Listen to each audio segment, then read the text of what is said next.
Hi everyone, welcome back to Samjh Economics. I hope आपको मेरी पिछली वीडियो पसंद आई हो। आज मेरे पास आपके लिए बहुत एक इंटरेस्टिंग टॉपिक है, opportunity cost and production possibility curve.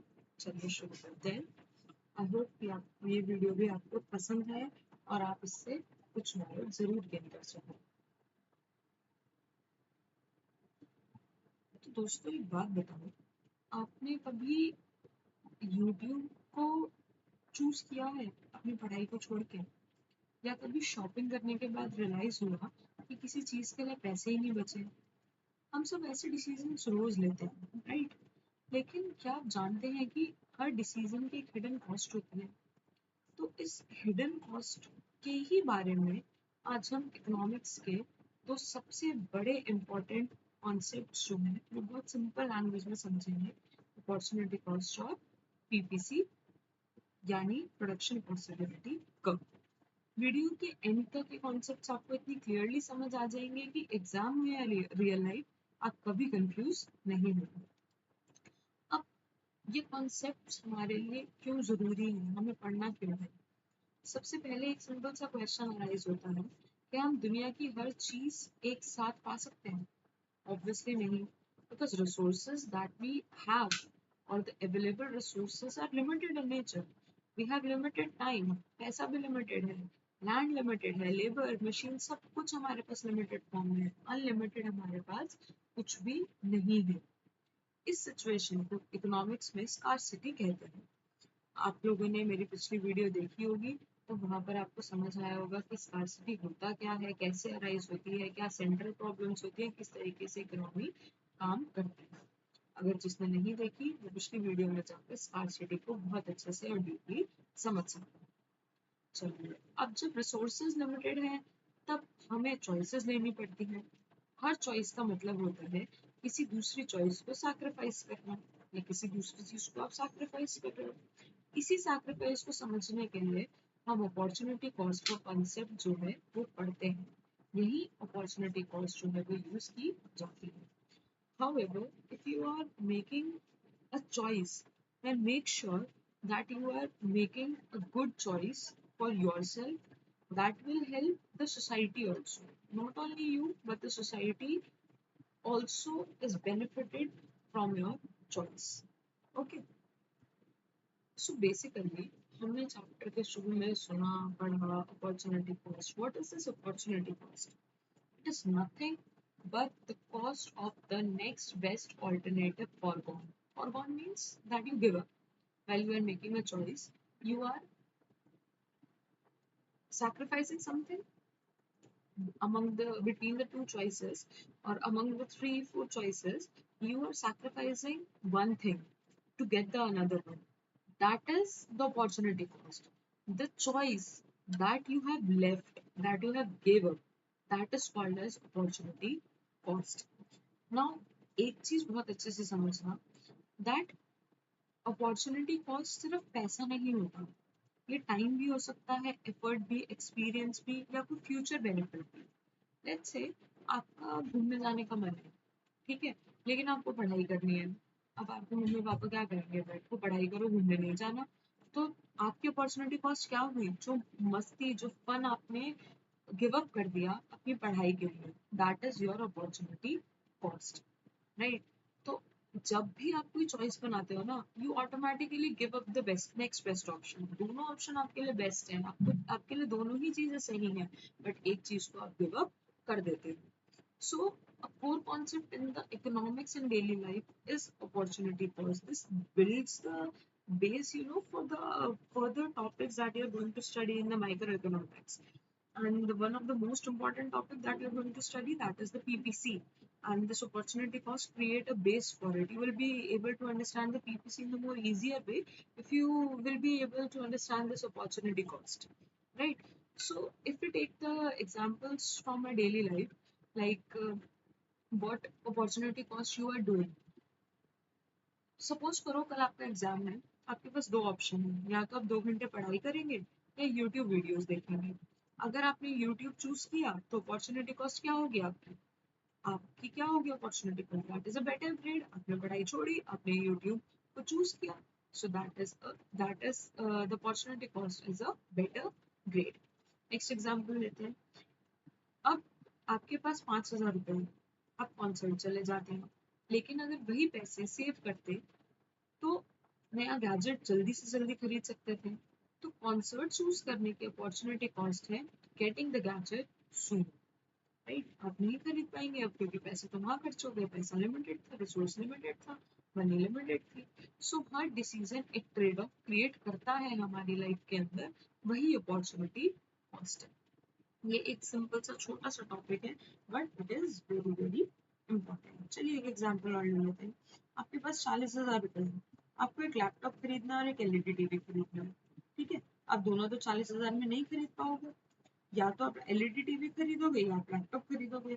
So if you decide that you want to purchase the laptop, then the opportunity cost of choosing the laptop is the cost of the foregone satisfaction that you must have derived from the LED TV, right? चलिए अब आगे बढ़ते हैं, हम पढ़ते हैं production possibility. अब आपको पता ही है जो हमारे रिसोर्सेस हैं वो स्कार्स हैं नेचर के अंदर, ठीक है। अब सब कुछ you cannot satisfy all your wants. Even if economy uses all its resources in the best possible manner, पर कुछ ना कुछ कमी तो रह ही जाती है।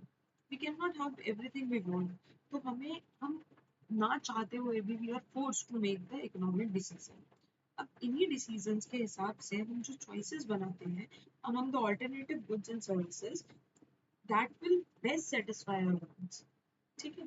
सोसाइटी को डिसाइड करना है what to produce out of an almost infinite range of the possibilities, और these infinite possibilities are very basic, ठीक है। अब हर चीज लिमिटेड तो नहीं है, अनलिमिटेड प्रोडक्शन भी नहीं किया जा सकता। अब इकोनॉमी एक प्रोडक्ट ज्यादा बनाएगी तो दूसरे की क्वांटिटी तो उसको कम करनी ही पड़ेगी। यही इकोनॉमिक्स के बेसिक ट्रेड ऑफ्स हैं, ठीक है। चलिए अगर एक बात करते हैं, अब ये पीपीसी है क्या? ये जो पीपीसी हम पढ़ रहे हैं, ये इससे आपको क्या समझ में आता है? PPC is nothing but the graphical representation of possible outcome of two goods. It is the graphical representation of possible outcomes of the two goods that can be produced with given resources and technology. PPF is nothing but the locus of the various possible combination जो आप goods को produce कर सकते हो with given resource. आपके पास क्या resource है, ठीक है, आपके पास क्या रिसोर्स है, आपके पास क्या टेक्नोलॉजी है। उस टेक्नोलॉजी और रिसोर्स का यूज कर कर आपको दो गुड्स प्रोड्यूस करने हैं। क्या करने हैं? दो गुड्स प्रोड्यूस करने हैं। और ये पीपीसी क्या है? ये पीपीसी है एक ग्राफिकल रिप्रेजेंटेशन। क्या है? Graphical representation, right. अच्छा बच्चों, एक चीज और ध्यान रखना, पीपीसी के और भी कई सारे नाम होते हैं। PPC, PPF, production possibility frontier, ये जरूर आपको पेपर में देखने को मिल जाता है। पीपीसी के साथ साथ पीपीएफ को भी कभी कभार एक्सचेंज कर दिया जाता है। इसको हम और बोलते हैं ट्रांसफॉर्मेशन बाउंड्री। क्या बोलते हैं? ट्रांसफॉर्मेशन बाउंड्री, या हम इसको बोलते हैं ट्रांसफॉर्मेशन कर्व। क्या बोलते हैं? Transformation curve, right. PPC, PPF, transformation boundary, transformation curve, ये सारे कॉन्सेप्ट्स जो हैं वो आपको देखने को मिलते हैं। अच्छा, ट्रांसफॉर्मेशन फ्रंटियर भी बोलते हैं, प्रोडक्शन पॉसिबिलिटी फ्रंटियर के साथ साथ हम इसको ट्रांसफॉर्मेशन फ्रंटियर भी बोलते हैं। तो ये कुछ नाम है, आपको अल्टरनेटिवली देखने को मिल सकते हैं पेपर में, ठीक है। अब यहाँ पर भी the maximum possible output combination of two goods और services, only two goods and services can be taken, can produce using the resources efficiently, ठीक है। कुछ भी वेस्ट नहीं होगा हमारी इकोनॉमी के अंदर, दैट इज द पीपीएफ। अब एक चीज समझना, पीपीएफ के कुछ पॉइंट्स होते हैं, कुछ लोकस होते हैं। हम समझते हैं इस इन रीजन्स को क्या बोलते हैं। Let's first make a diagram, और उस डायग्राम की हेल्प से मैं आपको कोशिश करूंगी पीपीएफ और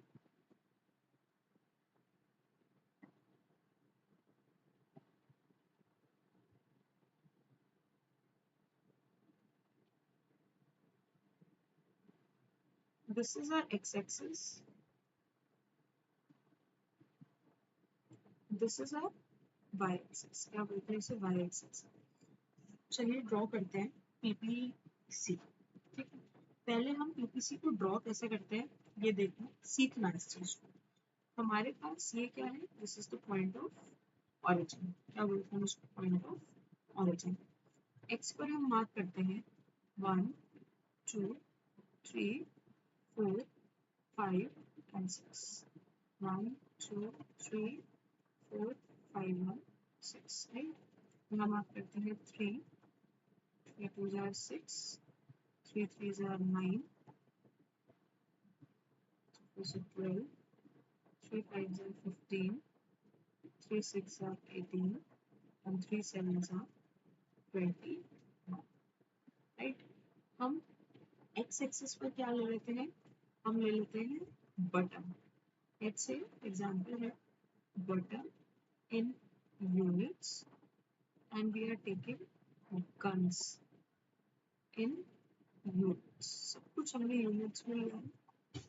ठीक है, गन्स और बटर की अगर हम बात करते हैं तो हमने गन्स और बटर को एक्स और वाई एक्सिस में रखा है।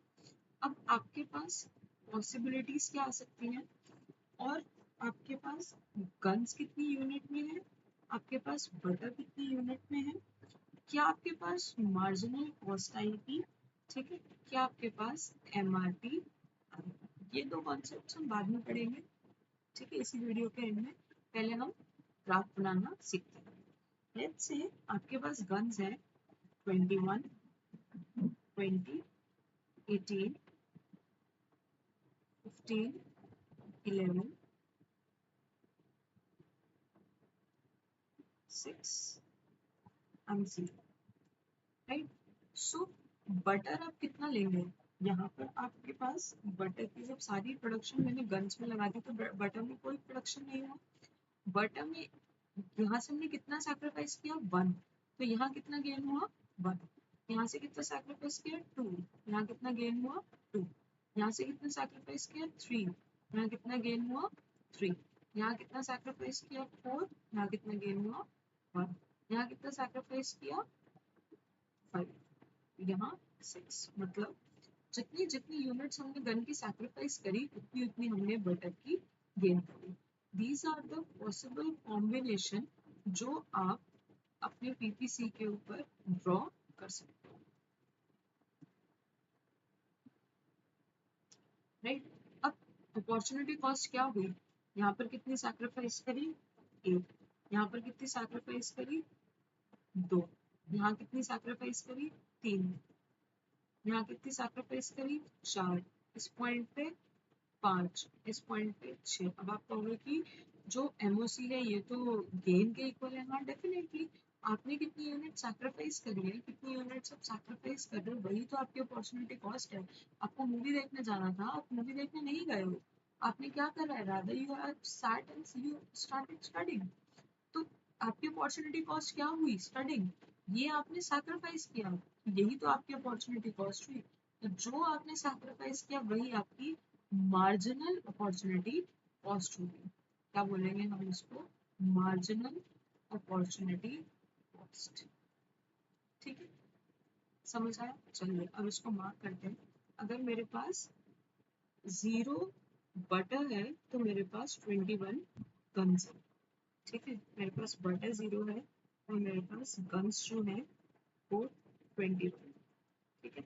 अब मेरे पास बटर 1 हो गया और गन्स कितनी है, 20। मे बी इसकी शेप ग्राफिकल रिप्रेजेंटेशन है तो ग्राफ पर ज़्यादा सही से आएगी, but we will try. Then we have 18 and we have 2, right? Then we have 15, we have 3, we have 11,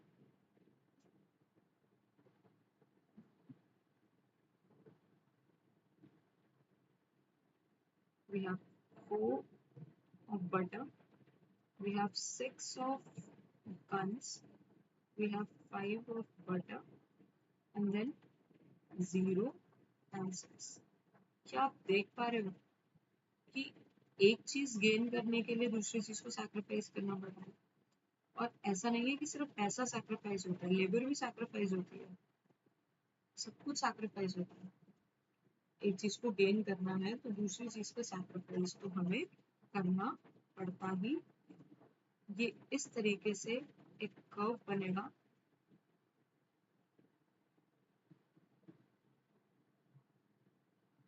ठीक है, आपने इस चीज को इतना सैक्रिफाइस किया, यहाँ इतने बटर गेन किए, यहाँ आपने इतना सैक्रिफाइस किया, यहाँ आपने इतने बटर गेन किए, आपने इतनी गन सैक्रिफाइस की, इतने बटर गेन किए, इतनी गन सैक्रिफाइस की, इतने बटर गेन किए।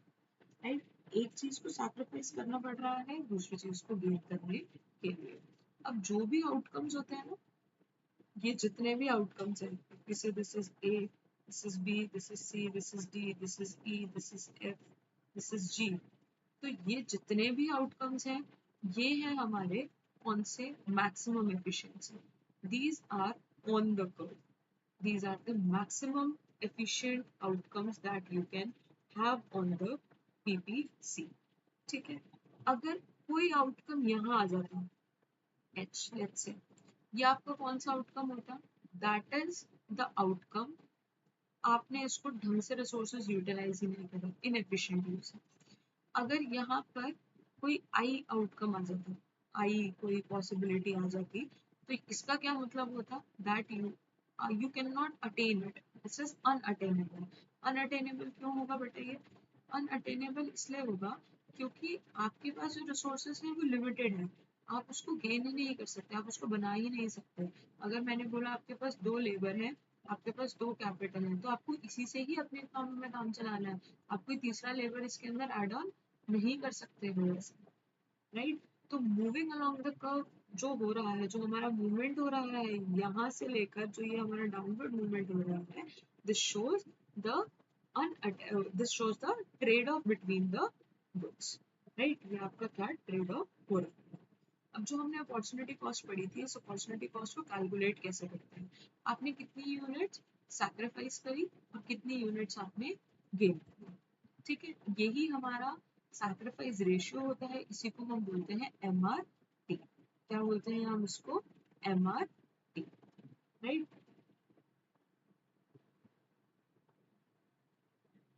चलिए एक चीज और समझते हैं हम, ट्रेड ऑफ्स क्या हो रहा है पीपीसी का, कि इकोनॉमी 2 गुड्स प्रोड्यूस कर रही है, फूड और machine. Let's say economy produce कर रही है फूड और दूसरी साइड प्रोड्यूस कर रही है मशीन। तो आप बताओ कि फूड की प्रोडक्शन, अगर मुझे फूड की प्रोडक्शन इंक्रीज करनी है, मशीन सैक्रिफाइस करनी पड़ेगी, यहाँ से लेबर शिफ्ट होगी। जो लेबर यहाँ पर, जो लेबर मेरी फूड में एफिशिएंट थी, उसको फूड बनाना बहुत अच्छे से आता था, अब जब वो मशीन बनाएगी तो क्या उसकी इनएफिशिएंसी नहीं आएगी? क्या उसकी इनएफिशिएंसी आएगी या नहीं आएगी? डेफिनेटली उसकी इनएफिशिएंसी तो आएगी ही आएगी हमारे पास। ठीक है, हमने एक टेबल पढ़ा था अभी MRS और MRD का, जहाँ पर हमारी कुछ पॉसिबिलिटीज थी। हमने लिए थे गन्स, हमने लिया था butter, and along with that we have taken the MOC। मैंने एक बात करी थी MRT। ठीक है, अब ये MRT क्या है? MRT is nothing but the marginal rate of transformation। क्या मतलब हुआ इस मार्जिनल रेट ऑफ ट्रांसफॉर्मेशन का? क्या है ये marginal rate of transformation? Marginal rate of transformation हमें ये बताता है कि कितने गुड्स का जो रेशियो है ना, the number of units the of a commodity is sacrificed to gain the another unit। अब यहाँ पर हमने सैक्रिफाइस क्या किया था? हम गन्स को सैक्रिफाइस कर रहे थे ना, हम गन्स को सैक्रिफाइस कर रहे थे। अर्लियर इट वाज, चलो इसके ऊपर वो टेबल को दोबारा बना लेते हैं। 21, then we have 20, 18, then we have 15, 11, then we have 6, we have 0, but we are not making anything in 0.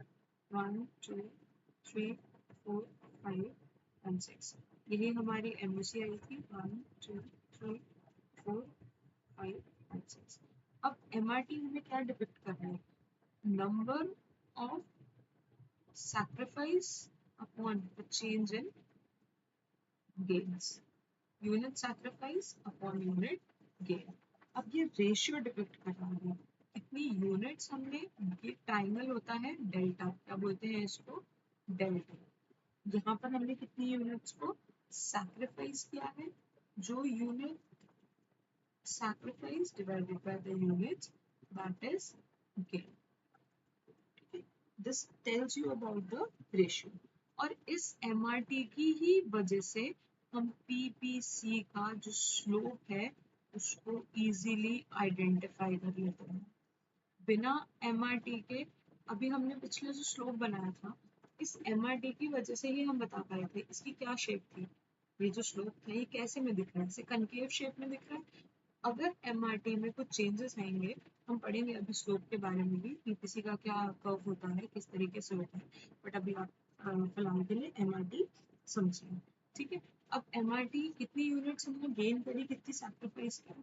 यहाँ तो कुछ भी नहीं करा, हमने यहाँ 1 यूनिट का गेन करा। हमने 1 यूनिट गन की रखी और 1 यूनिट हमने बटर की गेन करी। 2 यूनिट हमने गन की सैक्रिफाइस करी, लेकिन हमने बटर की कितनी यूनिट गेन करी? 1। यहाँ हमने 3 यूनिट सैक्रिफाइस करी और 1 यूनिट गेन करी। 4 यूनिट सैक्रिफाइस करी और बटर की 1 यूनिट गेन करी। 5 यूनिट सैक्रिफाइस करी और बटर की 1 यूनिट गेन करी। 6 यूनिट गन की सैक्रिफाइस करी और 1 यूनिट बटर की गेन करी। बात हो रही कि मैम यहाँ तो सब कुछ एक एक हो रहा है जो गेन हो रहा है, बट सैक्रिफाइस हमारा ज्यादा हो रहा है। बेटा उसके पीछे का क्या रीजन है? जो हमारा MRT होता है ना, MRT और PPF का क्या रिलेशन होता है कि जब हमारे पास किसी रिसोर्सेज से किसी जगह पर जो हमारी लेबर लग रही है ना, वहां पर वो काम करने में बहुत एफिशिएंट है, वो समर्थ है उस काम को करने के लिए, ठीक है। लेकिन जैसे ही मैंने उसको यहाँ पर रखा, मशीन का काम करवाया, तो उसकी इनएफिशिएंसी आएगी, इसलिए वो सिर्फ एक ही यूनिट को प्रोड्यूस कर पाएगा। सैक्रिफाइस तो ज्यादा होगा हमारा, लेकिन यूनिट जो गेन होगी वो एक एक यूनिट ही होगी, राइट। अब PPC के क्या फैक्टर्स होते हैं जो उसको शिफ्ट कर पाते हैं, ठीक है। ये हमारे पास PPC है, राइट, ये हमारे पास PPC है। अगर PPC ये होता है राइट वर्ड शिफ्ट, क्या होता है ये? राइट वर्ड, आप देख ही रहे हो राइट में शिफ्ट हुआ है, this is right word shift. अगर हमारे पास जैसे एजुकेशन फोर्स अच्छी आ गई, ज़्यादा स्किल लोग हो गए, तो बहुत अच्छे से काम करेंगे, इन्वेस्टमेंट अच्छी होगी, तो वहाँ पर PPC जो है वो आगे की तरफ शिफ्ट कर जाएगा। अगर हमारी पास कोई प्रॉब्लम आई, टेक्नोलॉजिकल एडवांसमेंट अच्छी नहीं है या रिसोर्सेज अच्छे नहीं है, तो हमारा PPC कहाँ शिफ्ट कर जाएगा? PPC हमारा शिफ्ट कर जाएगा लेफ्ट को। कहाँ शिफ्ट कर जाएगा? लेफ्ट को। यहाँ कहाँ शिफ्ट कर रहा था? राइट, ठीक है। PPC हमेशा सेम नहीं रहता, जब रिसोर्सेज बढ़ जाएंगे, टेक्नोलॉजी इंप्रूव हो जाएगी, किसी के एजुकेशन स्किल्स इंप्रूव हो जाएंगे, तो प्रोडक्शन कैपेसिटी भी बढ़ जाएगी। नेचुरल डिजास्टर्स या वॉर या लॉस ऑफ प्रोडक्शन की वजह से हम PPC को शिफ्ट नहीं कर पाते, तो सॉरी PPC जो है वो लेफ्टवर्ड शिफ्ट हो जाता है, ठीक है। आउटवर्ड शिफ्ट PPC एक गुड X है, एक गुड Y है। जब इकोनॉमी के पास बेटर टेक्नोलॉजी आ जाती है, लेबर कैपिटल इंक्रीज हो जाता है, तो इकोनॉमी पहले से ज़्यादा प्रोडक्शन कर सकते हैं, तो ग्राफ ओरिजिन से दूर शिफ्ट करते हैं, इसको कहते हैं outward shift of the PPC। Economic growth को यही रिप्रेजेंट करता है। इसका मतलब क्या है? जो प्रोडक्शन हो रही है हायर हो रही है, हायर प्रोडक्शन को ये डिपिक्ट करता है, ठीक है। बेटर लिविंग स्टैंडर्ड्स होंगे और ज़्यादा से ज़्यादा अपॉर्चुनिटीज जो है वो हमारे पास आएंगी, ठीक है। अगर रियल वर्ल्ड इम्प्लीकेशन की बात करते हैं हम, तो अगर आउटपुट हायर एक्स्ट्रा हो जाएगा बिना एक्स्ट्रा कॉस्ट के, स्टैंडर्ड ऑफ लिविंग बढ़ जाएगा, कंज्यूमर की चॉइस अच्छी हो जाएगी, इकोनॉमिक ग्रोथ होगी, ट्रेड अपॉर्चुनिटीज बढ़ेंगी। अब रीजन क्या है ये शिफ्ट करेगा क्यों? टेक्नोलॉजी अच्छी हो गई, लेबर कैपिटल, बेटर एजुकेशन, नए रिसोर्सेज मिल गए हमें, इंफ्रास्ट्रक्चर में किसी ने इन्वेस्ट कर दिया। दीज आर द रीजंस जो हमारा पीपीसी जो है आउटवर्ड शिफ्ट करेगा। इनवर्ट शिफ्ट की बात करते हैं तो इमेजिन कीजिए बड़ा फ्लड आ गया, ठीक है, वॉर की वजह से फैक्ट्रीज डिस्ट्रॉय हो गई। अच्छा, अभी इस टाइम पर क्या हो रहा था? इस टाइम पर जो वॉर चल रही है उसकी वजह से ऑयल प्राइसेस इफेक्टेड है, पूरे वर्ल्ड में ऑयल प्राइसेस इफेक्टेड है। ऑयल प्राइसेस इफेक्टेड है ना, पूरे वर्ल्ड, सिर्फ इंडिया की बात नहीं करें, पूरे वर्ल्ड की ऑयल प्राइसेस इफेक्टेड है। तो यहाँ इस केस के अंदर वॉर की वजह से क्या हो रहा है, हमारे जो नेचुरल रिसोर्सेज हैं उन पे भी कहीं ना कहीं इम्पैक्ट पड़ रहा है। अगर हमारे कंट्री के अंदर वॉर होती है तो उसकी वजह से हमारे नेचुरल रिसोर्सेज के ऊपर इम्पैक्ट पड़ेगा डेफिनेटली। लाइफ का नुकसान होगा, प्रॉपर्टी का नुकसान होगा, लोगों की जान जाएगी। तो क्या हमारा ह्यूमन रिसोर्स नहीं इम्पैक्ट होगा? ठीक है, तो जब भी वॉर होती है किसी कंट्री के अंदर तो वो बहुत बड़ी एक प्रॉब्लमेटिक सिचुएशन होती है। इसलिए कंट्रीज के जो हेड होते हैं वो अवॉइड करते हैं कि ये वॉर की सिचुएशन तो कभी आए ही ना हमारी किसी भी कंट्री के अंदर। ठीक है, जब रिसोर्सेस कम होंगे तो अनएम्प्लॉयमेंट बढ़ेगा, स्टैंडर्ड ऑफ लिविंग गिरेगा, कम गुड्स अवेलेबल होंगे, रिकवरी करवाने में ही टाइम चला जाएगा, और टेक्नोलॉजी तो बिल्कुल ही बेकार होती चली जाएगी, जिसकी वजह से जो हमारा पीपीसी है वो इनवर्ड या लेफ्ट वर्ड जो है वो शिफ्ट करेगा। This is not favourable for the economy, this leftward shift is not favourable, rightward shift is favourable. ठीक है, रियल वर्ल्ड एग्जांपल्स पढ़ने से पहले हम अपॉर्चुनिटी कॉस्ट के बारे में कुछ चीज़ें समझते हैं पहले। ठीक है, अपॉर्चुनिटी कॉस्ट के कुछ कॉन्सेप्ट्स हैं जो समझने चाहिए हैं, मुझे लगता है आपको समझना बहुत ज़रूरी है। अगर हम बात करें पीपीएफ एंड एमआरटी, पीपीएफ, क्या पीपीएफ की जो शेप होती है वो हमेशा कनकेव होती है? हमेशा ऐसा होता है? नहीं। पीपीएफ जो है वो हमारा स्ट्रेट लाइन भी जाता है, पीपीएफ हमारा ऐसे भी चला जाता है। ठीक है, अब उसके पीछे का रीजन क्या है? पीपीएफ अगर कन्वेक्स है, पीपीएफ क्या है? कन्वेक्स है, ये होता है कन्वेक्स शेप, कन्वेक्स। इसका मतलब जो हमारा एमआरटी है वो डिक्रीजिंग है। क्या है? एमआरटी जो है वो डिक्रीजिंग है। अगर ये स्ट्रेट लाइन है, आपको दिख रहा है ये जो एमआरटी है ये स्ट्रेट लाइन है, मतलब जितने गुड्स हम सैक्रिफाइस कर रहे हैं ना उतने ही हम गेन कर रहे हैं। एक गुड सैक्रिफाइस किया तो एक गेन होगा, और अगर दो सैक्रिफाइस हुए तो दो गेन होंगे। ठीक है, अगर पीपीएफ स्ट्रेट लाइन है तो एमआरटी हमारा क्या होगा? एमआरटी हमारा होगा कांस्टेंट। क्या होगा? कांस्टेंट। अगर ये कनकेव है, ये कौन सी शेप है? अगर ये कनकेव शेप है तो हमने क्या पढ़ा था? हमारा एमआरटी कैसा था? हमारा एमआरटी था इंक्रीजिंग। जनरली सिचुएशन में, रियल लाइफ सिचुएशन में यही एप्लीकेबल होता है, ये रियल लाइफ में काम नहीं आता। This is not applicable and this is also not applicable. ऐसा कभी नहीं होता कि अगर मैंने एक यूनिट गेन करी तो एक ही मैं सैक्रिफाइस करूंगी, या एक यूनिट गन थी, एक यूनिट मेरा सॉस था, तो गन और सॉस की अगर लिंक में बात करें तो 1:1 का रेशियो केसेस में रियल लाइफ में नहीं आता। ठीक है, एमआरटी डिक्रीजिंग मतलब यूनिट सैक्रिफाइस करी 2 और गेन कर रही हूँ 10, यहाँ सैक्रिफाइस करी 3, यहाँ गेन कर रही हूँ 15। तो ये पॉसिबल नहीं होता है इकोनॉमी के अंदर। कनकेव एमआरटी जब इंक्रीजिंग होता है हमारे पास, जब भी हमारे पास ये चीज अराइज होती है, सॉरी एमआरटी डिक्रीजिंग होता है। एमआरटी डिक्रीजिंग का केस अगर हम ले यहाँ पर,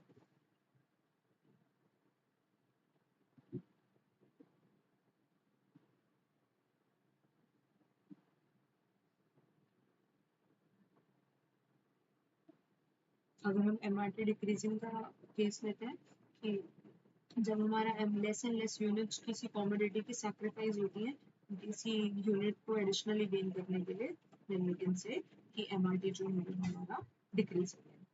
ठीक है, अब नेक्स्ट अगर हम बात करते हैं कि पीपीएफ और एमआरटी का क्या आ रहा था, 1:1, 2:1, 3:1, यहाँ पर क्या हो रहा था?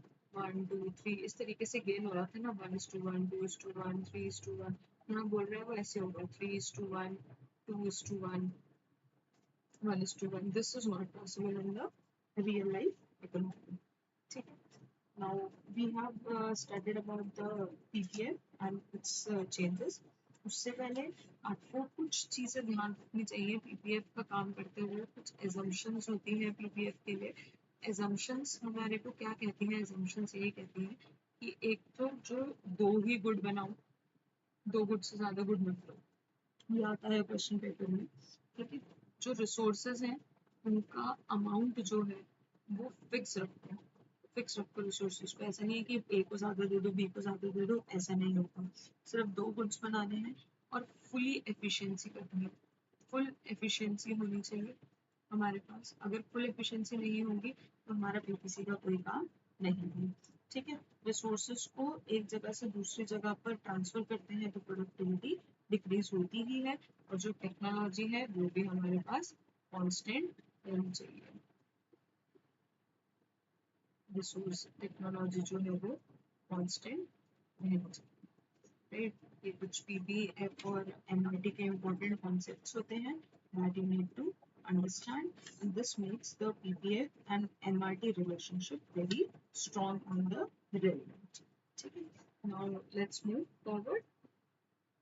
अब रियल वर्ल्ड एग्जांपल्स की अगर हम कुछ बात करते हैं कि अगर किसी ने हमारी कंट्री के अंदर इन्वेस्ट कर दिया तो हमारे रिसोर्सेज बढ़ जाएंगे। कि मॉडर्न फार्मिंग टेक्नोलॉजी तो आप सब जानते होंगे, फूड प्रोडक्शन को इंक्रीज करती है। रिजल्ट क्या होगा? Outward shift. नेचुरल डिजास्टर आ गया, प्रोडक्शन को रिड्यूस कर देगा, रिजल्ट होगा इनवर्ड शिफ्ट। एजुकेशन और स्किल डेवलपमेंट भी इकोनॉमी की प्रोडक्टिव कैपेसिटी को इंक्रीज करते हैं।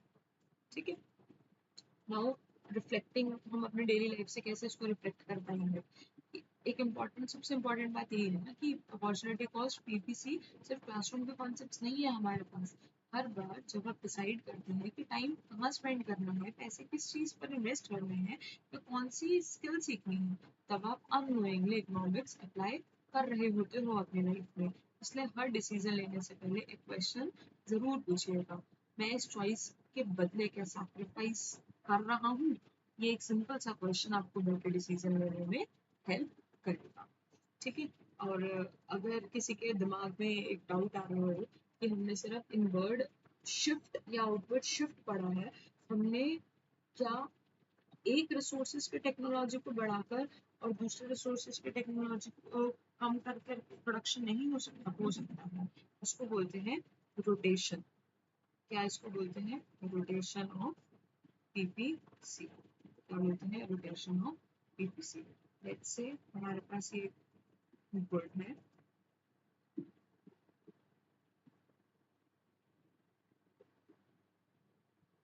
हमारे पास दो फिगर्स हैं, राइट। यहाँ गुड एक्स है, यहाँ गुड वाई है, यहाँ गुड एक्स है, यहाँ गुड वाई।